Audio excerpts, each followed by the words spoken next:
আমি এখন দাঁড়িয়ে আছি বিশ্বের দীর্ঘতম বালুকাময় সমুদ্র সৈকত কক্সবাজার। প্রকৃতির অপরূপ সৌন্দর্যে ঘেরা এই সমুদ্র সৈকত বাংলাদেশের কক্সবাজার জেলায় অবস্থিত। কক্সবাজার সমুদ্র সৈকত বাংলাদেশের অন্যতম বিখ্যাত প্রাকৃতিক সৌন্দর্যের স্থান। প্রায় 120 কিলোমিটার দীর্ঘ এই সমুদ্র সৈকত। Welcome again to my channel. সাগরের টানে কক্সবাজার সমুদ্র সৈকতে যেতে মন চায় সবার, কিন্তু পকেটের টানে আমরা অনেকেই আসতে পারি না। কারো আছে টাকার সীমাবদ্ধতা, আবার অনেকের আছে সময়ের স্বল্পতা।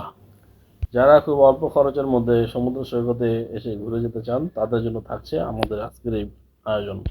যারা সমুদ্র সৈকতে যেতে চান, তারা ঢাকার যে কোনো স্থান থেকে চলে আসতে পারেন সায়দাবাদ।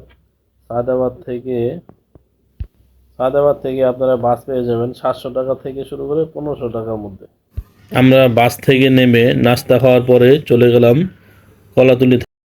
আমাদের বাসটি কলাতলি পৌঁছানোর পরে জনপ্রতি 20 টাকা ভাড়ায় সাংস্কৃতিক কেন্দ্রের মোড়ে হোটেল বুকিং দেওয়ার জন্য।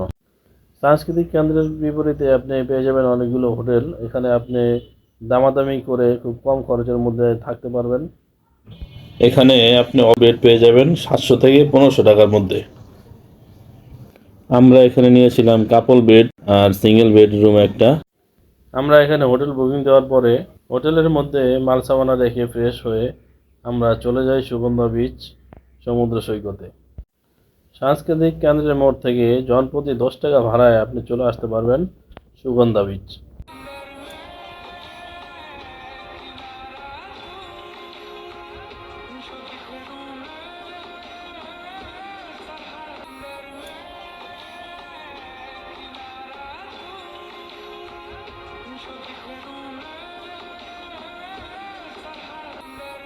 কক্সবাজার সমুদ্র সৈকত শুধু একটি পর্যটন কেন্দ্র নয়, এটি বাংলাদেশের প্রাকৃতিক সৌন্দর্য, ইতিহাস ও অর্থনীতির একটি গুরুত্বপূর্ণ অংশ।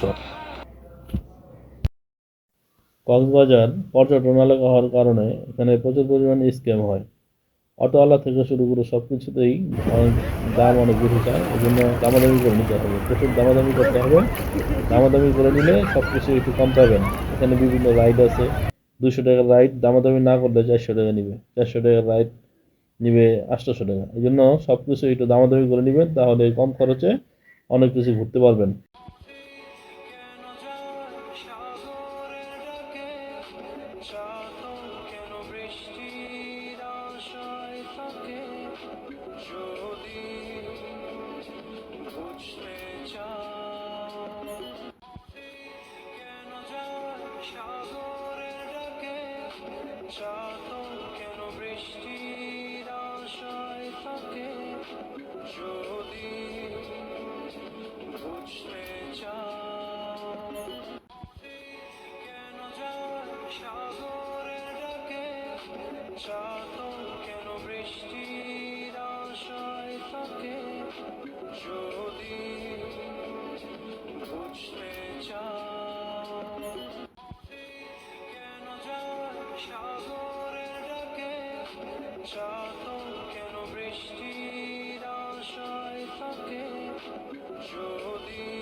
আমরা কক্সবাজারে 4 দিন থাকার পরে ঘোরাঘুরি শেষ করে আজকে ঢাকার উদ্দেশ্যে রওনা হয়ে গেলাম। কাউন্টারে বসে গাড়ির অপেক্ষায়, গাড়ি আসবে রাত্র 11:30টায়।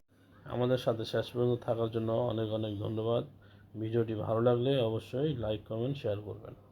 সবাই ভালো থাকবেন, সুস্থ থাকবেন। ধন্যবাদ সবাইকে।